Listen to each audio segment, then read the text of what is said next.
Hello and welcome to the John Ark Show. Today's episode is called A Trillion Dollar New UFO Technology Company.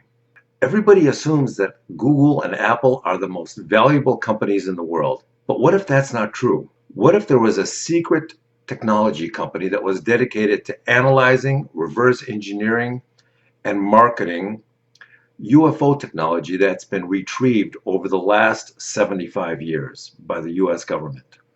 What if that secret company's market value was so substantial that it was almost incalculable?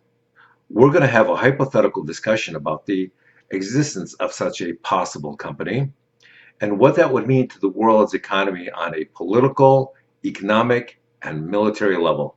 Before we begin, I want to encourage you to subscribe, like, follow, and comment on this episode, as well as tell you that the show is sponsored by a company called HollywoodIsCalling.com, which allows you to purchase live calls from real celebrities. Whether you want to purchase a call for yourself or as a gift for somebody you know, there is no cooler way to impress somebody than to have a real celebrity give them a live call. Now, let's get started. For the purposes of our hypothetical discussion, let's operate with several assumptions.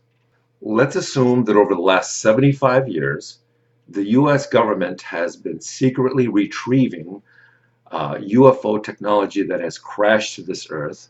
Let's assume that they have been reverse engineering it, developing it, modifying it, and that they've perfected it to such a level that whenever the government or the military needs to, it deploys it secretly.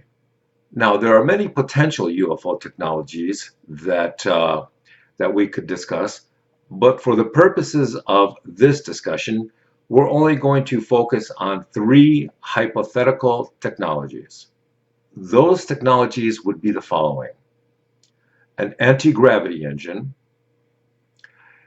a machine that would allow you to travel through time, and another device that would allow you to communicate with the dead. We're going to assume that these three technologies exist in some secret government warehouse. Maybe it's at Area 51, maybe it's deep inside some Pentagon storage room. We're going to assume that these technologies were perfected years ago and that the White House or the military simply call upon them from time to time to advance our interests, be they military or otherwise, under very specific and secretive circumstances. Let's try and estimate their economic value, should they exist.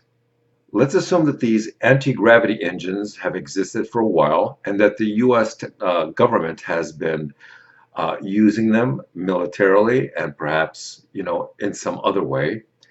And let's also assume that that they're in a position now where the White House may want to deploy them commercially to accelerate the growth of our economy.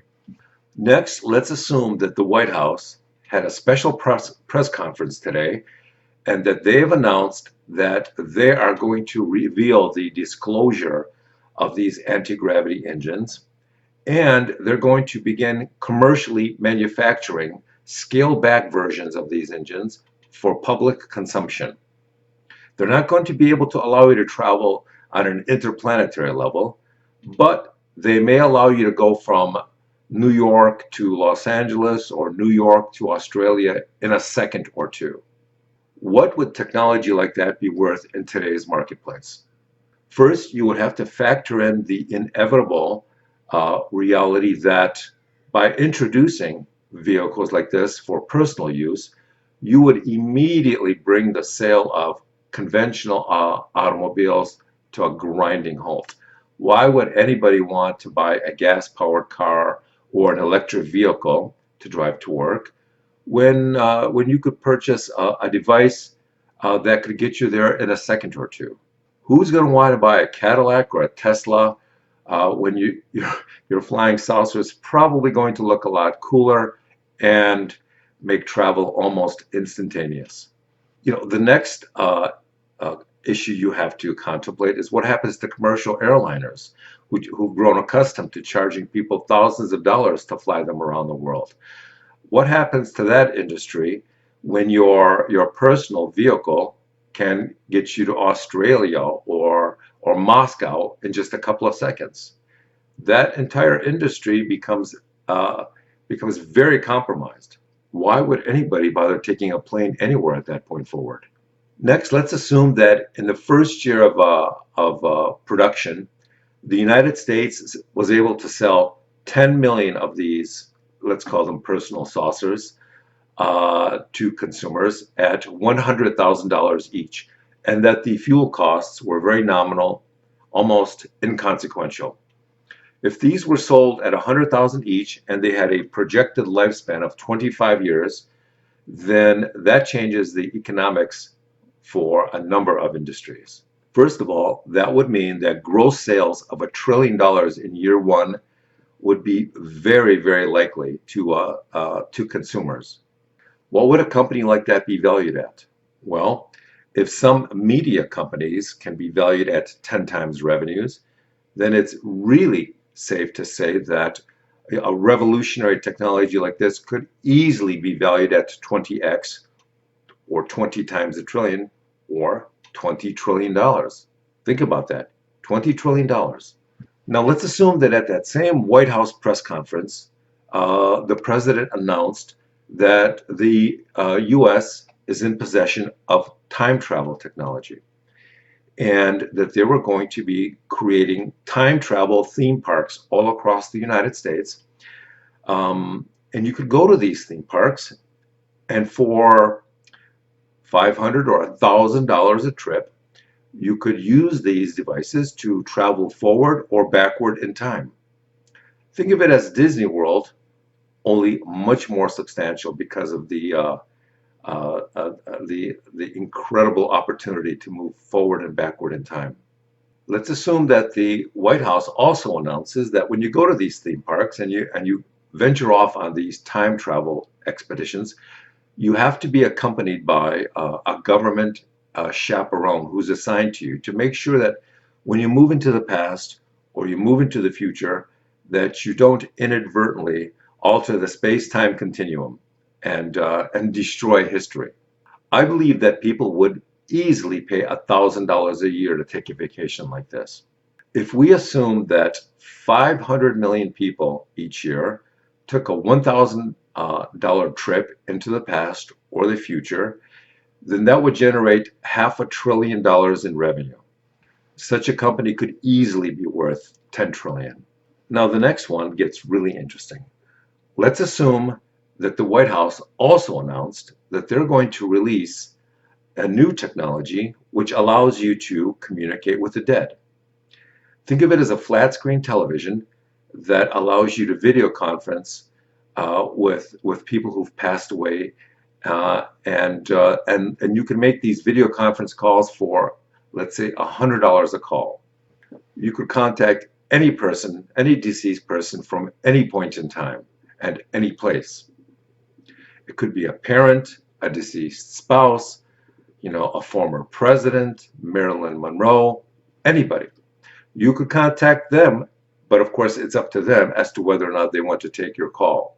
Quite frankly, I don't realize why, I don't understand why Theodore Roosevelt or Marilyn Monroe would want to talk to hundreds of strangers a day, but you never know.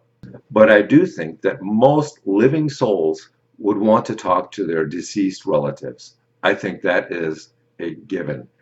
And I think people would easily spend $100 a call to talk to, a deceased mother or an ex-spouse or just a friend from the past. Now, what about dead crime victims? How great would it be if the police could talk to dead crime victims and ask them who it was that killed them and how exactly it happened, and then take them into court via this video conference call and cross-examine them in front of the judge and let them testify over this screen, over this device, as to how they were killed and who killed them. I think that alone would probably reduce the murder rate by 99%.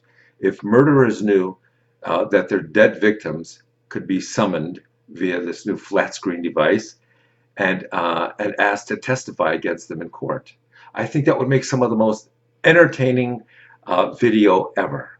I think that almost everyone would pay $1 million, I mean $100 to make a random call to a loved one.